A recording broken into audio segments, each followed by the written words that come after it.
Thank you for that warm introduction. I want to first and foremost start off by saying I'm immensely grateful for the opportunity to be a scholarship recipient.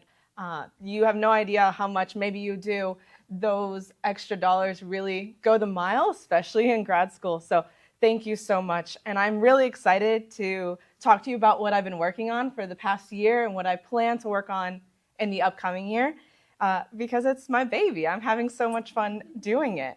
So I attend East Tennessee State University, and that is conveniently in East Tennessee, in Johnson City, Tennessee. My advisor is Dr. Arpita Nandi. She's phenomenal. She's really well known in the engineering geology side, especially in the geologic world, but she's been helping me bridge the gap to get into the machine learning world, so I'm very grateful for her guidance.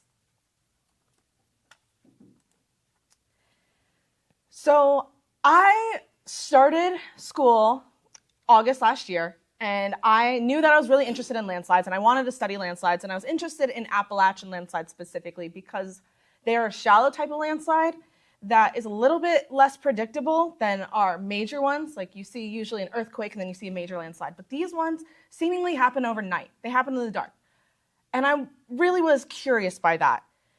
However, there wasn't a lot of drone data, satellite data that I needed in order to complete this project. Tragically, on September 28th, the Nolichucky River completely flooded with a debris flow, and I got a lot of landslides and a lot of landslide data.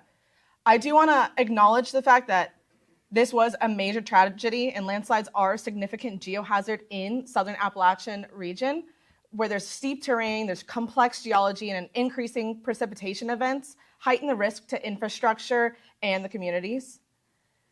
These landslides can damage communities, they can kill a lot of people, and that's what we saw last year. But they're also very interesting to study, and it's important to study as we move forward with geohazards and preparations. The objectives of my study is to look at modeling landslides from a few different statistical and machine learning approaches, compare the results to make sure, one, that they're getting the same thing, two, if they're not getting the same thing, why, and three, well, which one's right. What I've done so far is a niche modeling landslide susceptibility mapping. That is done with Maxent. Maxent is a habitat suitability model, which is really cool. So I'm actually treating landslides as a species. So I'm using presence-only data to model where those landslides are occurring. The next model I'm going to walk you through is random forest modeling. That's just a very stereotypical statistical model. Not much to say on that, but we'll get to that after that. And then I'm going to compare the key predictors and outcomes of both of these models. And hopefully, if we have time, introduce the third model that I'm working on this semester that you get to hear about next year if you come back. So the study area I'm focused in is in the Nolichucky headwaters. It is a river throughout North Carolina and Tennessee, but this is only a 2-year program, so I had to condense my study area a lot so that I'm able to do some cool stuff with it. I focused on the mountainous area of Tennessee. 1, I have data there. 2, where you have mountains, you have more landslides. So it makes sense. I did a buffer on each side of the river in order to have my landslide zone. And that is because that's where the drones were flown. The data I used is about 200 presence and absence landslides. Presence is, yes, we have a landslide. Absence is, there's no landslide here. Both are equally important when doing statistical models. I'm also using environmental variables from WorldClim. These are bioclimatic variables. All of them are listed on the side. I can't go through all of them, so read as I keep talking. The geologic variables that I'm most interested in are soils and bedrock geology, but I have multiple, like topographic wetness index, and honestly, I shouldn't get carried away. Hydric soils are my favorite because they seem to have the biggest impact on landslides. So soils are important, but hydric soils, their ability to absorb water, but they're a sponge that can only absorb so much water, and then they just collapse and they kind of turn into a slurry. So I have that in my data. And then terrain variables are very important, such as our digital elevation models, concave curvature, which is the bowl-shaped one, and slope percentage. You got to have a slope so you can flow down. Not necessarily always, but it helps. Maxent approach. Model 1 is what I'm going to keep calling Maxent from now on. Model 1. Maxent is a presence-only species distribution, as I recently said. It allows me to figure out zones that are suitable for landslides based on elevation, based on slope, based on all these other different environmental factors from where I've seen landslides. So again, this is a presence-only approach, and that's kind of the beauty in it, but it's also the detriment. The beauty is that you can run this model very fast as you're getting presence data as the disaster is unfolding to figure out where you're probably going to see more landslides happening. I had 244 landslides in this low area. I have my projection up there because we care a lot about that in this world. The NAD 1983 State Plain Tennessee projection. And my output metrics were really high. That's your accuracy metrics of how often the suitability model said there was going to be a landslide, and there was. And they're 0.8.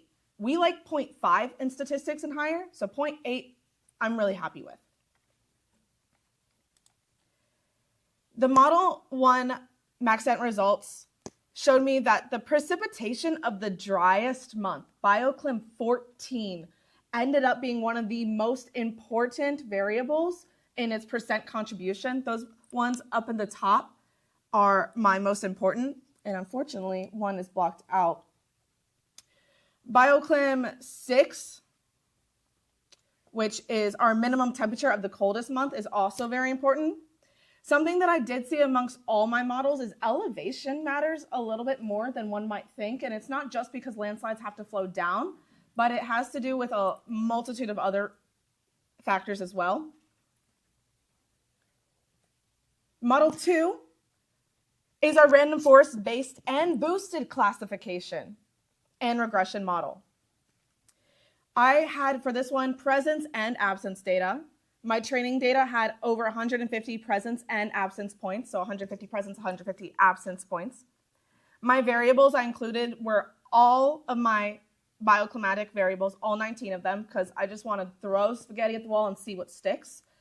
And then my terrain data, such as my digital elevation model, my slope, my curvature, and then my geologic resources, such as my soils, my bedrock geology, my watersheds.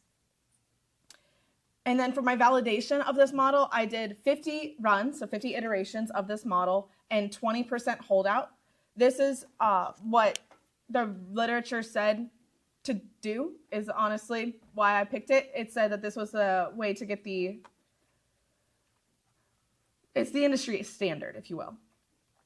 On the image here, I have what it looks like if you were to run a model in Esri. I was really happy that it's all within Esri. So you would pick out your prediction type, train only, your forest model type, then you add in your landslide points. And I can see some of my explanatory variables in there as well. So I have my bioclims, curvature, soil erodibility, rainfall, aspect, total elevation, so many different things just to see, again, what sticks. This is a research project. Sometimes you just have to put it in and see what happens. And this is the result I got. You'll see them next to each other in the next slide, I promise. But again, the key predictors of the random forest is precipitation, slope, topographic wetness index, which is how much water the soil's holding, and some of those geologic features, such as my hydric soils, my bedrock geology. So this study departs from earlier presence-only modeling frameworks like the Maxent. Instead of using just the train-only forest-based classification, this model's incorporating all kinds of landslide locations, whether known or absent. This model classifies terrain as either landslide prone or not based on explanatory raster data derived from those climate, geology, and terrain geomorphologies. These include bioclimatic variables, slope, elevation, curvature, topographic wetness index, and lithology. The top 3 variables that contributed are 11% contribution to slope, a 10% contribution to bedrock geology, and 9% contribution from aspect. So over there on the image I have, the blue points are points that were classified correctly by the model. The orange points are points that were incorrectly classified by the model. So overall, again, I'm pretty darn happy with this model. From a numbers perspective, the accuracy was 0.91 for that last model. This is those 2 models side by side. You'll notice one is a lot more pixelated than the other. That's the habitat suitability model.